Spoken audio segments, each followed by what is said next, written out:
ప్రేక్షకులందరికీ మహాశివరాత్రి శుభాకాంక్షలు. ఆ పరమేశ్వరుడి యొక్క అనుగ్రహం ప్రతి ఒక్కళ్ళ మీద ఉండాలని కోరుకుంటూ, ప్రతి ఒక్కళ్ళు కూడా ఈ మహాశివరాత్రిని భక్తి శ్రద్ధలతో చేసుకోవటం వల్ల మనకి అష్టైశ్వర్యాలు, ఆయురారోగ్యాలు, పాప పరిహారం అనేది జరుగుతుంది. లింగ ఆవిర్భావం చెందింది కాబట్టి చతుర్దశి అర్ధరాత్రి చతుర్దశి ఘడియలు ఉండగా మనం ఆ లింగ ఆవిర్భావం జరిగింది.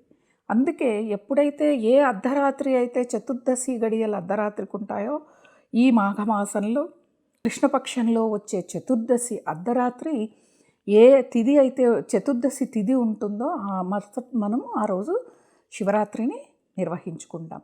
శివుడికి అభిషేకాలు చేస్తాం. ఆ రోజు ఉపవాసం జాగరణ చేస్తాం.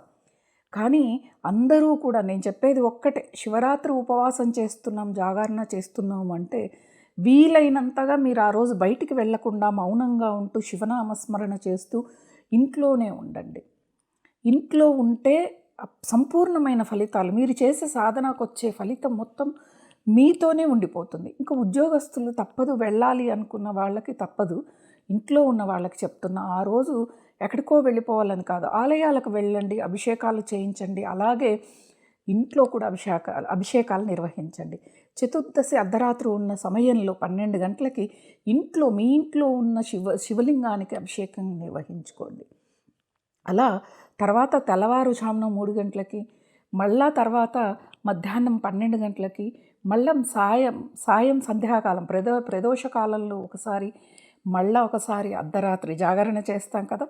ఇలా 5 సార్లు శివుడికి అభిషేకం. దేనితో అభిషేకం చేయాలి అంటే, మీ ఓపిక ఉంటే, మీకు స్తోమత ఉంటే పంచామృతాలతో అభిషేకం చేయండి, లేకపోతే పళ్ళ రసాలతో చేయండి.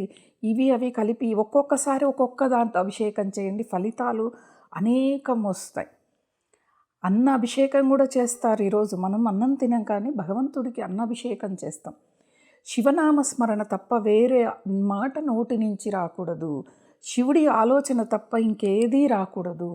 ఈ రోజున అంటే శైవ క్షేత్రాలలో ఈరోజు అర్ధరాత్రి వేకువజామున్నే భజనలు చేయటం, అలాగే అన్నదానాలు చేయటం అద్భుతంగా మ్రోగిపోతాయి శైవ క్షేత్రాలు అసలు ఈ శివనామ స్మరణతో.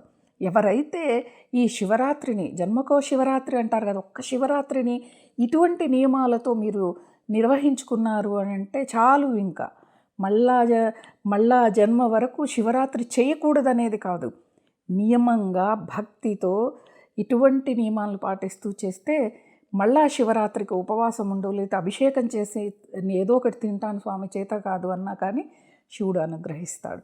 కాబట్టి అందరూ కూడా భక్తి శ్రద్ధలతో ఆరోగ్యంగా ఉండాలని కోరుకుంటూ శివరాత్రి శుభాకాంక్షలు.